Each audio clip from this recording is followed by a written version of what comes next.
হবু পুত্রবধূর ভাইরাল নাচের ভিডিও দেখে বিয়ে ভেঙে দিলেন পাত্রের বাবা। সম্প্রতি ধামরাইয়ের একটি বিয়ে বিচ্ছেদের খবরকে ঘিরে সামাজিক যোগাযোগ মাধ্যমে তীব্র আলোচনা তৈরি হয়। স্থানীয় একটি পেজে প্রকাশিত হয় যে হবু কনের একটি অশ্লীল ও দৃষ্টিকটু নাচের ভিডিও ভাইরাল হওয়ার পর সেই ভিডিও দেখে পাত্রের বাবা বিয়ে বাতিল করে দেন। পেজটির ভাষ্যমতে কোনে একজন কলেজ ছাত্রী, যিনি কলেজে আয়োজিত এক অনুষ্ঠানে নাচের অংশ নিয়েছিলেন, সেই ভিডিও পাত্রের এলাকায় ছড়িয়ে পড়লে অনেকেই তা নিয়ে মন্তব্য করেন এবং পাত্রের বাবাকে বিষয়টি দেখান। এরপর তিনি ক্ষুব্ধ হয়ে বিয়ে ভেঙে দেওয়ার সিদ্ধান্ত নেন।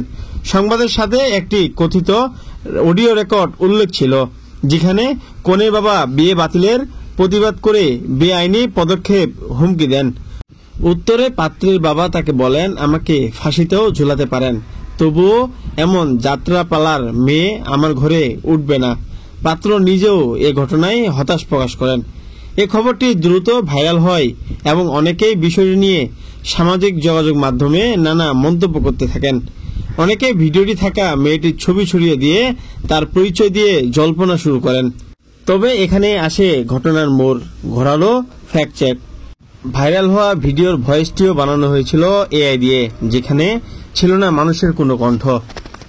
খবরটি ভাইরাল হওয়ার কিছুক্ষণের মধ্যেই এক ফেসবুক পেজে একটি নতুন পোস্টে জানায়, তারা যে সংবাদে কথা বলেছে সেটি যে মেয়েকে নিয়ে তারা অনেকেই ভুলভাবে ধামরাই সরকারি কলেজের একটি ভাইরাল ভিডিওর মেয়ের সঙ্গে মিলিয়ে নিচ্ছেন।